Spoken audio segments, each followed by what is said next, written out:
The great chamber of the Galactic Council floated in the darkness between stars. It was an ancient structure, built by the first spacefaring civilizations millions of years ago. Inside, 12 representatives from the galaxy's most powerful species gathered around a circular table that glowed with soft blue light. Velthara stood at the center. Her crystalline body reflected the light in rainbow patterns across the walls. She was the supreme arbiter, the highest authority in known space. When she spoke, her voice carried the weight of 50,000 years of galactic law. "We are here to discuss the human problem," she announced. Around the table, the other council members shifted in their seats. Some had multiple limbs. Others floated in specialized environmental suits. A few were energy beings contained in magnetic fields, but all of them shared one thing: concern about the newest species to join the galactic community. Ambassador Kelthros of the Vryn Collective was the first to speak. His blue skin rippled with emotion as he gestured with all four of his arms. "The humans have been in space for only 2 centuries. 200 years. Most species take 10,000 years to colonize what they have achieved. 47 systems," added General Morvax. His 6 arms crossed over his armored chest. "They control 47 systems now. When we granted them faster-than-light technology, they controlled 3. Velthara nodded slowly. "The Council's generosity was meant to welcome them. Instead, they have used our gift to expand at an alarming rate." A holographic display appeared above the table. It showed human space as a growing red sphere among the territories of other species. The expansion was aggressive, pushing into unclaimed regions that the Council had reserved for future allocation. "They trade with everyone," complained Senator Thrix, a floating jellyfish-like being from the outer rim. "They make deals. They offer new technologies. They are disrupting the economic balance we have maintained for millennia. And they ask too many questions," added Kelthros. "Questions about Council history. Questions about how other species were integrated. Questions about the tributary system." The room fell silent at that last word. Tributary. It was the foundation of galactic order. Every species that reached a certain level of development was required to contribute to the Council. 30% of their resources, 30% of their new technologies, 30% of their military capacity. In exchange, they received protection, guidance, and a place in galactic civilization. Every species had agreed. Some had negotiated. Some had resisted at first. But in the end, all had accepted. It was simply how things worked. The strong guided the weak. The old educated the young. The Council maintained order. "The humans must be brought into compliance," Velthara declared. "We have been patient. We have been welcoming. But they must understand their place." "What if they refuse?" asked a small voice from the corner. It belonged to Representative Mira, a timid herbivore species that had joined the Council only 3,000 years ago. Morvax laughed, a deep rumbling sound. "They won't refuse. No one refuses the Council. We have 1,000 warships. We have weapons that can destroy stars. What do the humans have? Primitive missiles and enthusiasm? They have nuclear weapons," Mira pointed out quietly. "So did we when we were children," Morvax replied dismissively. "They will learn. They will see reason. And if they don't, we will teach them." Velthara raised one crystalline hand. "The decision is made. We will send the humans our standard integration demand. 30% of resources, technology, and military capacity. They will accept Council oversight on all future expansion. They will cease their unauthorized colonization. And they will pay tribute for the privilege of galactic citizenship." "And if they refuse?" Mira asked again. "Then we will implement corrective measures," Velthara said coldly. "The same measures we have used on 17 previous occasions. A show of force. A blockade of their homeworld. The occupation of their most valuable colonies. They will submit just as everyone else has," the Council voted. 12 hands, tentacles, and energy fields rose in agreement. The decision was unanimous, as it always was. The message was prepared by the Council's diplomatic corps. It was written in the formal language of galactic law, full of phrases like mutual benefit and necessary contribution, and the greater good of all species.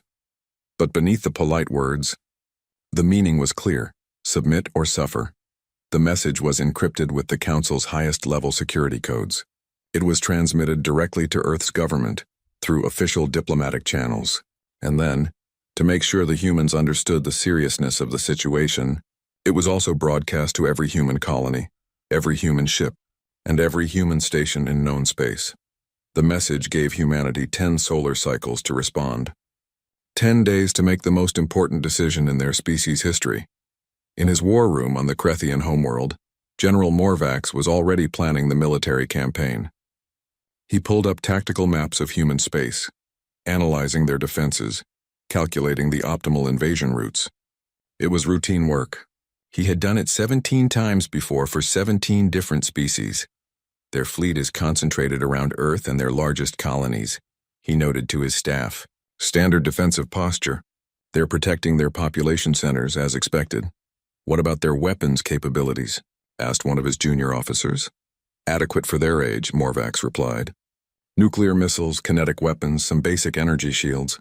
Nothing we haven't seen before. Nothing that can stand against the enforcement fleet.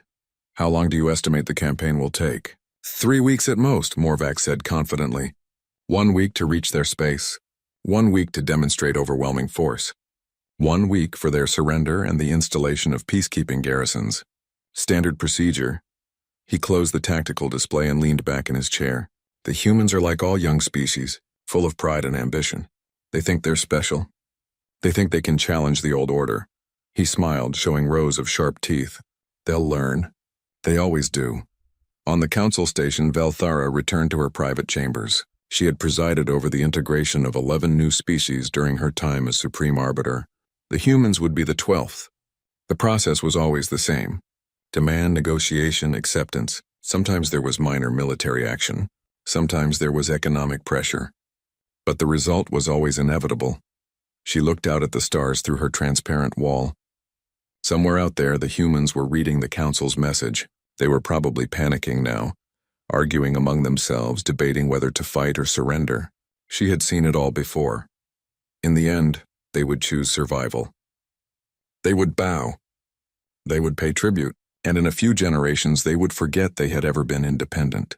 They would become just another species in the Council's great tapestry, contributing their small part to galactic civilization. Velthara felt no guilt about this. It was the natural order of things. The strong guided the weak. The old educated the young. The galaxy needed order, and the Council provided it. She returned to her work, already thinking about the paperwork that would follow the humans' acceptance. There would be treaties to draft, tribute schedules to establish, oversight committees to organize. Tedious but necessary work. She never imagined that 10 days later, everything she knew about galactic order would shatter with a single word. 9 days had passed since the Council's message reached Earth. The Galactic Council reconvened in their great chamber, expecting humanity's response at any moment. The atmosphere was relaxed. Several council members were already discussing how to divide humanity's tribute payments.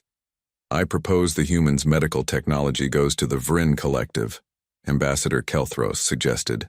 Their biological research would benefit our people greatly, and their industrial capacity should support the core worlds, added Senator Thrix. They have impressive manufacturing capabilities for such a young species. Thara nodded from her position at the center. We will review their asset distribution after they formally accept tribute status. Has their response arrived yet? A junior aide, a small green creature with large eyes, scurried forward. Yes, Supreme Arbiter. The human response was received 4 minutes ago. I'm transmitting it to the chamber now. The holographic display activated above the council table. Everyone expected to see Earth's Secretary General surrounded by advisors, perhaps with a prepared speech about cooperation and partnership. Some species like to save face with carefully worded acceptance statements. The Council always allowed this small dignity. Instead, the hologram showed a simple image. Secretary General Chen Martinez sat alone behind a plain desk. No advisors, no decorations, no flags or symbols of Earth's government. Just one woman with dark hair pulled back, wearing a simple gray suit. Her face was calm.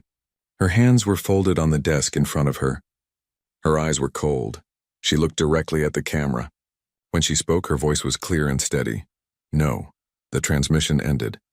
The council chamber fell into absolute silence. The holographic display went dark. The junior aide checked his equipment nervously, thinking there must have been a technical error. That's it? Kelthros asked, his voice rising in confusion. That's the entire message? The aide checked again. Yes, Ambassador, one word. 9 seconds of transmission. Nothing else.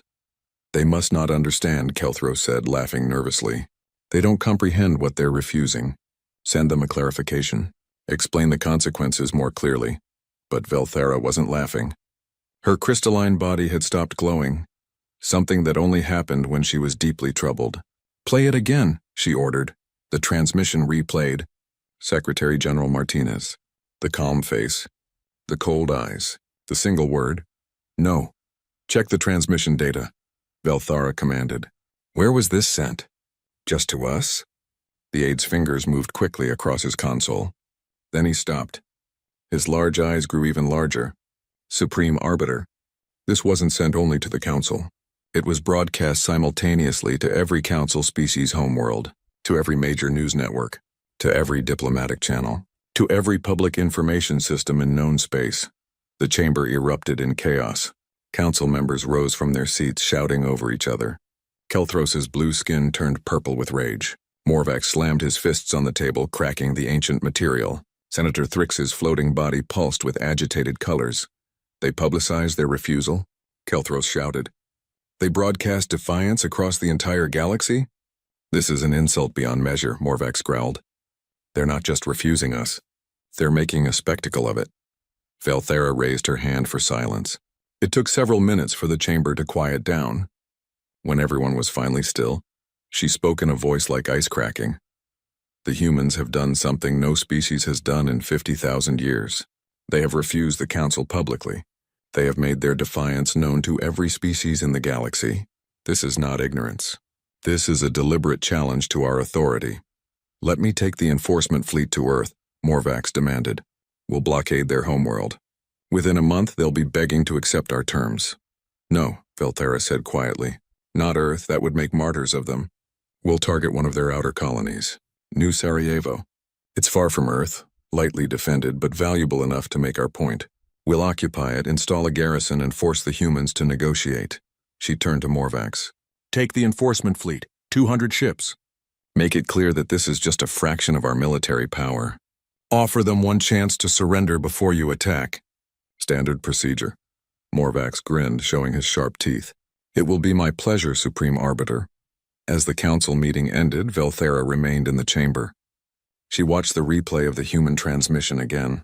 That single word, that calm face, those cold eyes. Something about it disturbed her in a way she couldn't quite explain. She activated her private communication channel and contacted the council's intelligence division. I want everything we know about humanity compiled into a complete report. Their history, their psychology, their military capabilities, everything. That will take several weeks. Supreme Arbiter, the intelligence officer replied.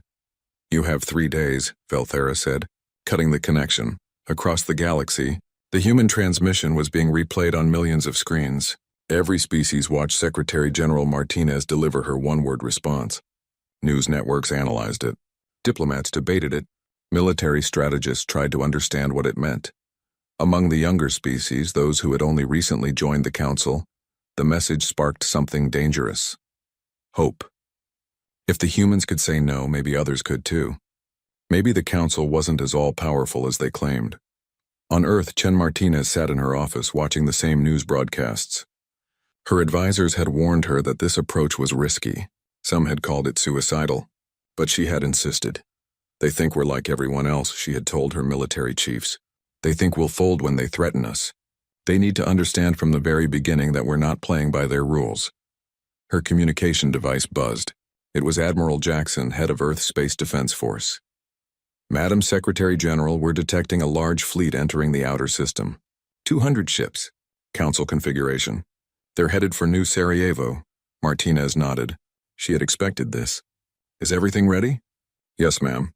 The civilians are being evacuated now. The trap is set. We're just waiting for them to take the bait. Good, Martinez said.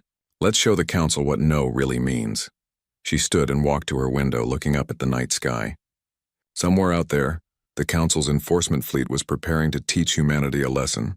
They thought they were hunting prey. They had no idea they were walking into a trap set by predators. General Morvac stood on the bridge of his flagship, the Unbreakable Will. Around him, 200 warships moved in perfect formation through the void. It was the largest military force assembled in 300 years. More than enough to handle one human colony. Entering the new Sarajevo system now, his navigator reported. The fleet dropped out of faster-than-light travel. Ahead of them, a blue-green planet hung in space. New Sarajevo. Population 12 million humans. Defenses minimal. It should have been an easy target. Scan the system, Morvax ordered. I want to know the position of every human ship, every defense station, every possible threat. The scans came back quickly. 3 human warships in orbit, a dozen defense platforms, some orbital stations. Exactly what they had expected. Sir, we're receiving a transmission from the planet, his communications officer reported. Put it on screen. A human appeared on the display. He was a military officer, his uniform decorated with medals. His face was hard, weathered by years of service. I am Colonel Davies, commander of New Sarajevo's defense force. You are entering sovereign human territory. You have 6 hours to withdraw. This is your only warning, Morvax laughed. It was absurd. This human colonel, commanding 3 ships against 200, was giving him a warning? You misunderstand the situation, Morvax replied. You are outnumbered and outgunned. Surrender now and your people will not be harmed. Resist and we will take your colony by force. Colonel Davies' expression didn't change. 6 hours. Starting now. The transmission ended. Arrogant fools, Morvax muttered. Target their defense platforms. Fire a warning shot. Let them see what real power looks like. The enforcement fleet opened fire. Energy beams and missiles streaked across space. The human defense platforms were destroyed in seconds. The 3 human warships retreated toward the planet, firing a few desperate shots that bounced harmlessly off Council shields. Easy, Morvax said with satisfaction. Prepare to occupy the planet. This will be over before, Sir, his sensor officer shouted. The moon. The moon is opening. On the main screen, New Sarajevo's single moon began to split apart. But it wasn't breaking up. It was opening deliberately like a flower blooming, and beneath the rocky exterior was metal, technology, weapons. It wasn't a moon at all. It was a weapons platform the size of a planetoid. Evasive action, Morvax screamed, but it was too late. The humans had already fired. The weapons platform that had disguised itself as New Sarajevo's moon opened fire with everything it had. Railguns launched projectiles at a significant fraction of light speed. Each tungsten rod carried enough kinetic energy to punch through any shield the Council had ever developed. Morvax watched in horror as the first volley tore through his fleet. The Unbreakable Will's shields held for exactly 3 seconds before collapsing. The ship shook violently as impacts hammered across the hull. Return fire, Morvax roared. All ships concentrate fire on that platform. The enforcement fleet tried to respond, but something was wrong. Their targeting systems were malfunctioning. Ships reported ghost signals, sensor echoes, and phantom contacts appearing everywhere. The humans were jamming their systems in ways that shouldn't be possible. Then the human warships that had retreated earlier suddenly reappeared. But they didn't come from where they should have been. They materialized inside the Council formation, having jumped through faster-than-light space in impossibly short distances. That's impossible, the navigator shouted. You can't micro-jump like that. The calculations alone would take hours. The stress on the ship would tear it apart. But the humans were doing it anyway. Their ships blinked in and out of normal space like deadly fireflies, appearing just long enough to fire and then vanishing before the Council ships could respond. It was like fighting ghosts. They're targeting life support systems specifically, the tactical officer reported, his voice rising in panic. They're not trying to destroy our ships. They're trying to kill the crews. Morvax felt cold fear creeping up his spine. This wasn't how civilized species fought. You aimed for engines, for weapons, for shields. You tried to disable your enemy, not slaughter them. But the humans were targeting the areas where crew members would be stationed. They were hunting the people inside the ships. Sir, we're receiving broadcasts on all frequencies, the communications officer said. It's the humans. They're talking to our crews. What are they saying? They're calling out individual captains by name. They're telling them about their families, their home planets. They know things they shouldn't know. Classified things, personal things. On every Council ship, human voices echoed through the communication systems. They spoke in perfect translations of every language. Captain Velcross of the Morning Star, we know about your son on Vryn Prime. We know about his medical condition. We know about the treatment he's receiving. It would be terrible if something happened to the hospital where he's staying. Commander Thrixaval, your mate is currently visiting the Coral Gardens on your homeworld. Beautiful place. Would be a shame if she had an accident. Admiral Morvax, we've been watching your war room for 3 months. We know your strategies. We know your tactics. We know you think you're a great general. You're not. You're just old. It was psychological warfare on a level the Council had never experienced. The humans had spent 2 centuries studying them, learning about them, gathering information through seemingly innocent trade and cultural exchanges, and now they were using that knowledge as a weapon. How do they know these things? Morvax whispered. How? More human ships appeared. These weren't the sleek warships from before. These were massive, ugly vessels bristling with weapons. They looked like they had been built solely for killing. Launching drones, a human voice announced calmly over the open channel. You have approximately 30 seconds to abandon ship. This is your only warning. We are not interested in taking prisoners. Thousands of small drones poured from the human ships. They weren't regular missiles. They were smart weapons, each one capable of independent targeting and decision-making.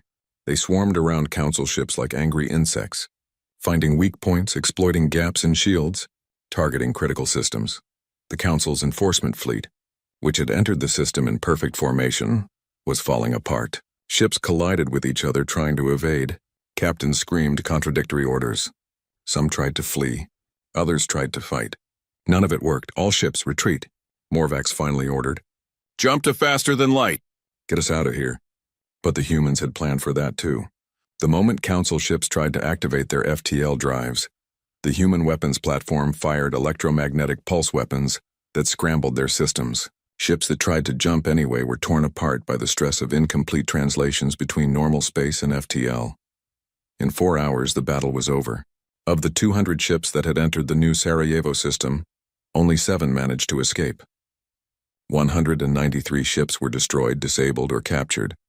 30,000 Council personnel were dead. 50,000 more were prisoners of war. Admiral Morvax was not among the survivors. His flagship had been hit in the first volley. The humans broadcast the entire battle across the galaxy. They didn't edit it. They didn't censor it. They showed everything in brutal, graphic detail, and they added commentary, explaining their tactics, pointing out the Council's mistakes, making it clear that this wasn't luck or surprise. This was superior planning, superior tactics, and superior understanding of warfare.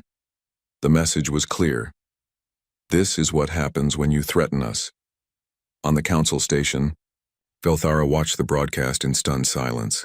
Around her, the other Council members were in various states of shock, anger, and fear. They destroyed an enforcement fleet, Kelthros whispered. 200 ships gone. They didn't just destroy it, Senator Thrix said quietly. They humiliated it. They made it look easy. We need to respond, one of the junior Council members demanded. We need to assemble a larger fleet. We need to show them that we cannot be defied. But Velthara held up one crystalline hand for silence. No more military action, not yet. Not until we understand what we're dealing with. She turned to her aide. Where is the intelligence report I requested on humanity? It's ready, Supreme Arbiter. But I should warn you, the findings are disturbing. Show me. The holographic display activated and Velthara began to read. What she learned over the next hour changed everything she thought she knew about humanity. The report began with basic information. Humans came from a planet called Earth. The Council knew this. What they hadn't fully understood was what kind of planet Earth was. Earth was classified as a Class 12 death world. It was a planet that had tried to kill humanity through every means possible. Ice ages that covered continents in ice kilometers thick. Volcanic eruptions that blocked out the sun for years. Diseases that wiped out large portions of the population. Predators that hunted humans. Parasites that ate them from inside. Even the plants were poisonous. Every species in the Council came from garden worlds where life was relatively easy. Food was abundant. Predators were rare. The climate was stable. Cooperation ensured survival. Humanity evolved in an environment where everything, including other humans, was a threat. They didn't develop cooperation to survive. They developed warfare. The report detailed human history. Thousands of years of near-constant conflict. weapons development that never stopped, wars that burned entire continents, genocide, slavery, conquest. Humans had been fighting each other since before they developed agriculture. They weaponized splitting the atom within a century of discovering it, the report noted. They had weapons capable of destroying their own planet before they achieved spaceflight. But the most disturbing part of the report was the psychological analysis. Human psychology was fundamentally different from every other species in the Council. Humans had a concept called spite. It was the willingness to harm yourself if it meant harming your enemy more. It was the choice to accept mutual destruction rather than submit to domination. Council psychologists couldn't find an equivalent in any other species. Humans also had a capacity for what they called total war. It was the willingness to commit every resource, sacrifice everything, endure any hardship, and pay any price to achieve victory. Most species would negotiate before reaching that point. Humans would burn their own worlds before surrendering. They are persistence predators, the report concluded. They evolved to chase prey for days until it collapsed from exhaustion. They apply the same psychology to warfare. They don't stop. They don't give up. They just keep coming until their enemy breaks. Velthara finished reading and sat in silence for a long time. Finally, she spoke. They've been preparing for this since they first saw us. Supreme Arbiter? Her aide asked. They knew this confrontation would come. They knew that eventually someone would try to dominate them, so they spent 200 years preparing. They studied us. They learned our weaknesses. They developed weapons specifically designed to counter our tactics. They set traps like the one at New Sarajevo throughout their space. They've been playing a long game while we thought they were just enthusiastic newcomers. She pulled up another piece of data that made her blood run cold. And according to our intelligence network, human ships have been detected near every Council homeworld in the past week. They're not attacking. They're just there, watching. The implications were clear. The humans could reach any Council world. They had already proven they could defeat Council military forces. And they were sending a message. We know where you live. What do we do? Kelthros asked, his voice small and frightened. Velthara didn't answer immediately. For 50,000 years, the Council had maintained order. The Council chamber had never felt so cold. 3 days had passed since the destruction of the enforcement fleet, and the Council members still looked like they had seen a ghost. In a way they had. They had seen the ghost of their own invincibility die at New Sarajevo. Velthara called the emergency session to order. The xenobiology team has completed their analysis of humanity. Dr. Zextal will present the findings. A small insect-like being approached the center of the chamber. Dr. Zextal was the Council's leading expert on alien species. She had studied hundreds of civilizations across thousands of years. Her reputation was unmatched. She looked terrified. Esteemed Council members, she began, her voice shaking slightly. I have spent the last 3 days reviewing everything we know about humanity.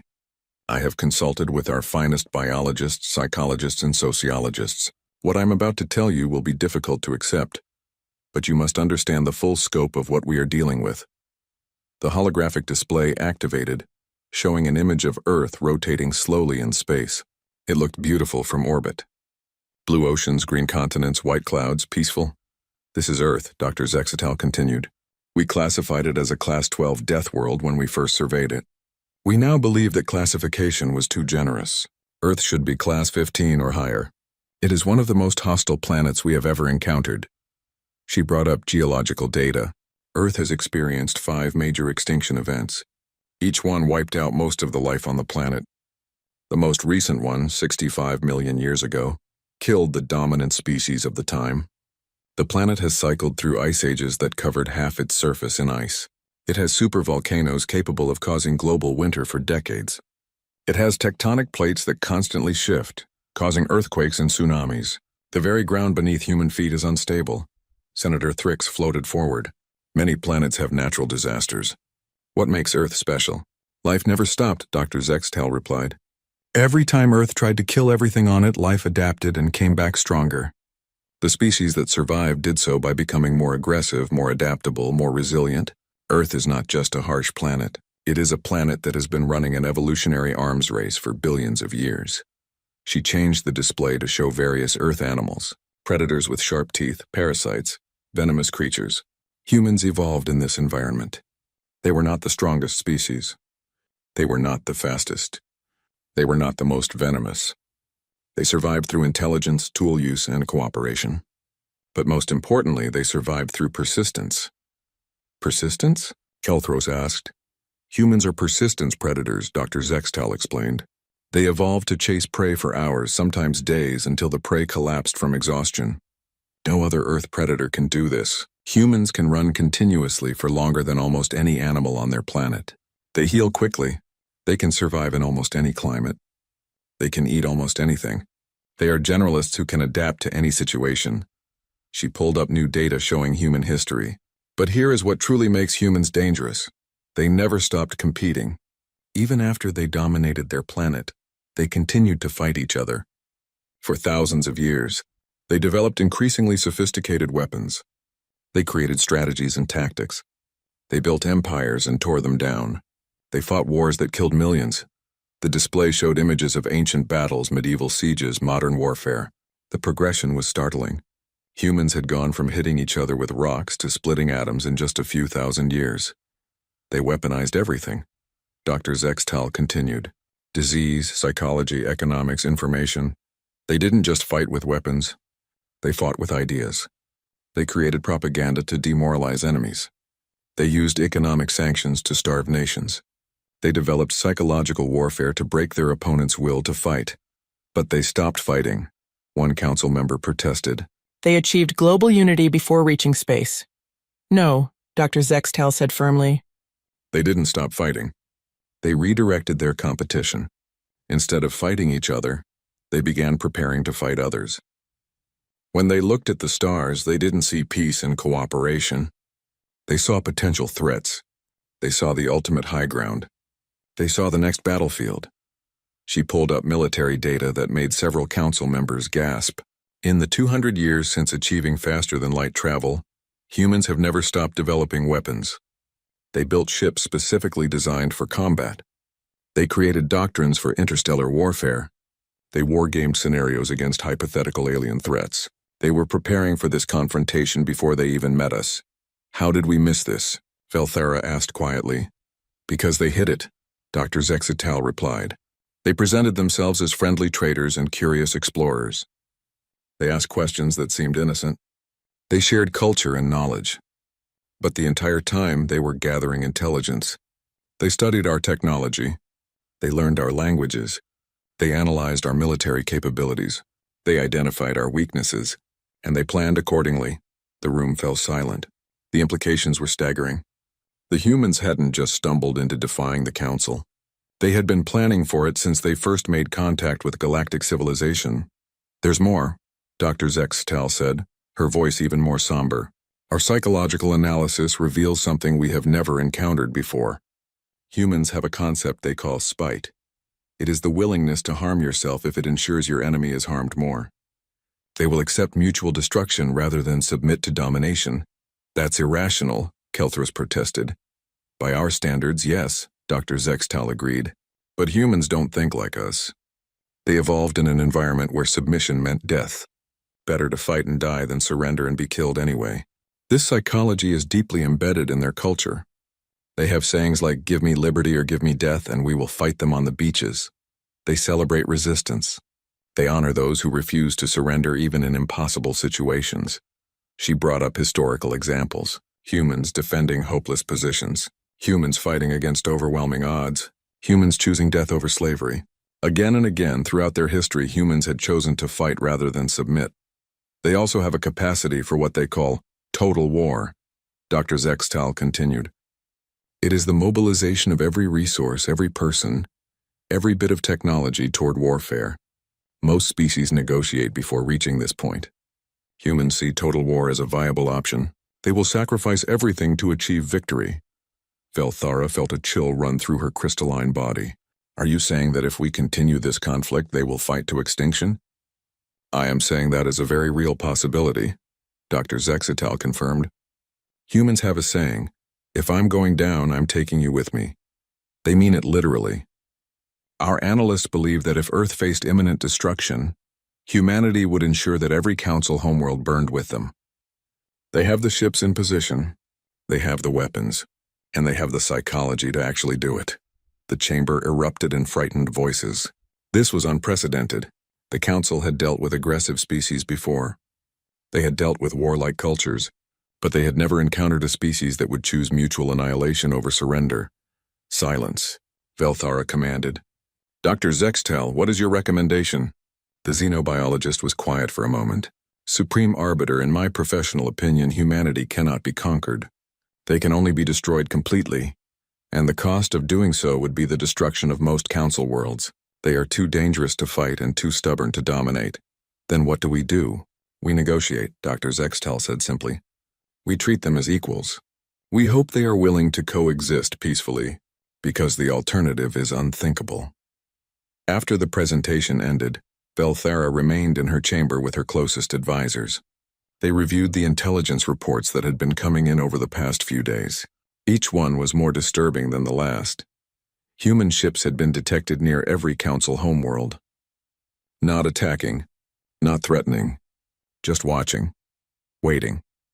The message was clear. We can reach you whenever we want. The Galactic Intelligence Network had tried to hack human communication systems and failed. The humans had encryption methods that the Council's best technicians couldn't break. Worse, every time the Council tried to infiltrate human networks, the humans knew immediately. They were better at information security than species that had been working on it for thousands of years. Economic analysts reported that human trade networks had become essential to dozens of species. If humanity suddenly stopped trading, it would cause economic chaos across multiple sectors of the galaxy. The humans had made themselves valuable enough that their destruction would hurt the Council as much as it hurt them. They've been playing chess while we were playing checkers, Velthara murmured. Supreme Arbiter? Her aide asked. It's a human game, Velthara explained. Chess. It requires thinking several moves ahead. Planning. Strategy. The humans have been planning this since they first met us. Every trade deal, every cultural exchange, every friendly conversation, all of it was preparation for this moment. 3 cycles after the destruction of the enforcement fleet, the human delegation arrived at the council station. They did not arrive quietly or humbly. They arrived in a statement of power. The human dreadnought emerged from faster-than-light travel directly above the council station. It was a massive vessel, 3 times the size of any council ship, its hull covered in weapons that tracked every nearby vessel. It parked itself in direct violation of every council protocol, close enough that its shadow fell across the station's observation windows. The message was clear. We are here. We are powerful, and we do not follow your rules. Velthara watched from the council chamber as the human ship maintained its position. Any other species would have been fired upon for such a brazen violation of protocol. But no one gave that order. No one wanted to start a fight they might not win. They're requesting permission to dock, the station commander reported, his voice nervous. Grant it, Velthara replied, and extend them every diplomatic courtesy. The human delegation was small, just 5 people led by Secretary General Chen Martinez. She wore the same simple gray suit from her famous one-word transmission. Her face was calm, her movements confident. She walked into the council chamber like she owned it. Behind her came Admiral Sarah Jackson, a tall woman with iron gray hair and cold eyes. Then Ambassador David Kim, a diplomatic specialist. Finally, 2 security officers who looked more like soldiers than bodyguards. They were armed, another violation of protocol. No one objected. Velthara rose from her seat. Secretary General Martinez, welcome to the Galactic Council. We are pleased that you accepted our invitation to negotiate. Martinez smiled slightly. It was not a warm smile. With respect, Supreme Arbiter, I didn't accept your invitation. I demanded this audience. You granted it. Let's be clear about who has leverage in this situation. The bluntness shocked the council members. No one spoke to the Supreme Arbiter that way. But Velthara simply nodded. You are correct. Please state your terms. Martinez walked to the center of the chamber. She didn't ask permission. She simply took command of the space. I'm not here to present terms of surrender. Not ours, and interestingly not yours either. I'm here to propose a new framework for galactic civilization. She activated a holographic display from a device on her wrist. It showed the current map of council space, with all the tributary species marked in different colors. For 50,000 years, the Council has maintained order through a simple system. Might makes right. You force younger species to pay tribute. You take their resources. You control their expansion. You justify this by calling it guidance and protection, but let's call it what it really is: exploitation. We have brought stability to the galaxy, Kelthros protested. Without the Council, there would be chaos. Maybe, Martinez agreed. Or maybe you've prevented younger species from reaching their full potential because you needed them weak and dependent. We'll never know because you never gave them a choice. She changed the display to show humanity's rapid expansion. We've been in space for 200 years. In that time, we've studied you carefully. We've learned your tactics, your technology, your weaknesses, and we've learned the one secret you've worked so hard to hide. Velthara felt her crystalline body go cold. Martinez smiled again. You're not as strong as you pretend, Martinez said flatly. Your elder species have declining populations. Your military is outdated. Your weapons are old. Your tactics haven't changed in 10,000 years. Most of your power comes from reputation and the assumption that you're unbeatable. But you're not. The battle at New Sarajevo proved that. The council chamber erupted in angry voices. Martinez waited patiently for the noise to die down. When it didn't, Admiral Jackson stepped forward and spoke one word very loudly. Quiet. The chamber fell silent. The Admiral's voice carried an authority that transcended species. It was the voice of someone who had commanded others in life and death situations. It was a voice that demanded obedience. Martinez continued as if nothing had happened. We cracked your military network 6 months ago. We've been reading your communications, watching your strategic planning, analyzing your fleet positions. We know everything about your military capabilities, and we know you're vulnerable. So you came here to conquer us? Senator Thrix asked bitterly. No, Martinez said, and her voice was surprisingly gentle. We came here to make sure no one conquers anyone. Not you, not us, not anyone. She changed the display again. This time it showed a new map, with all species marked in the same color. Here is what we're proposing. The Council will immediately cease all tributary demands. Every species in the galaxy will be recognized as sovereign and equal. Resources will be traded fairly, not extracted by force. Technology will be shared willingly, not confiscated. Military protection will be provided by a collective defense force with representation from all species, not just the elder ones. That's impossible, Kelthros said. The younger species are not ready for self-governance. They need guidance. They need freedom, Martinez corrected. And before you argue, let me make something clear. This isn't a negotiation. This is us telling you how things are going to work now, because we have leverage and you don't. Velthara leaned forward. What leverage? Martinez smiled. We know your secret. We know how weak you really are. If we wanted, we could broadcast that information across the entire galaxy right now. Every species you forced into tribute would learn that they've been paying protection money to a council that can't actually protect them. What do you think would happen? The silence in the chamber was absolute. Everyone knew the answer. Rebellion, chaos, the collapse of the galactic order, potentially civil war across hundreds of systems. You would cause the deaths of billions, Velthara said quietly. Yes, Martinez agreed, which is why we're not going to do it. We're going to give you a choice. Accept our proposal for a new galactic framework based on equality and cooperation. Help us build a system where no species dominates any other. Or refuse and we'll release everything we know. The choice is yours. That's blackmail, Kelthros said angrily. Yes, Martinez said again. It absolutely is. You taught us that power determines right. We learned that lesson well. Now we're using our power to create a better system. You should be grateful. We could have done much worse. Velthara looked around the chamber. She saw fear in the faces of her fellow council members, fear and anger and helplessness. They had been outmaneuvered completely. The humans had prepared for this moment for 2 centuries while the council had grown complacent in their assumed superiority. Why? Velthara asked. If you have the power to rule the galaxy, why create a system of equals? Why not become the new council and extract your own tribute? Martinez was quiet for a moment. When she spoke, her voice was thoughtful. Because that's what you would do. That's what every elder species would do. But we're not you. We spent thousands of years fighting each other on Earth. We built empires and watched them fall. We conquered and were conquered. We learned a hard lesson. Domination breeds resentment and resentment breeds rebellion. The only sustainable peace is one where everyone chooses to participate, not one where the strong force the weak to comply. She walked closer to Velthara. You asked me why we don't want to rule. Here's your answer. Because we've seen what happens to empires. They always fall. Always. The bigger they are, the harder they crash. We don't want to build an empire that our grandchildren will have to defend. We want to build a community that our grandchildren will be proud to join. Admiral Jackson stepped forward. Also, ruling the galaxy sounds like a massive pain in the ass. Too much paperwork. The tension in the room broke slightly. A few council members made sounds that might have been nervous laughter. Martinez grinned. The Admiral makes a good point, Martinez said. We're not interested in micromanaging hundreds of species. We have our own worlds to develop, our own problems to solve. We just want to make sure no one bothers us or our friends. And the best way to ensure that is to create a system where everyone has a stake in maintaining peace. Velthara considered this. Everything Martinez said made a terrible kind of sense. The humans had the power to tear down the council and build an empire of their own.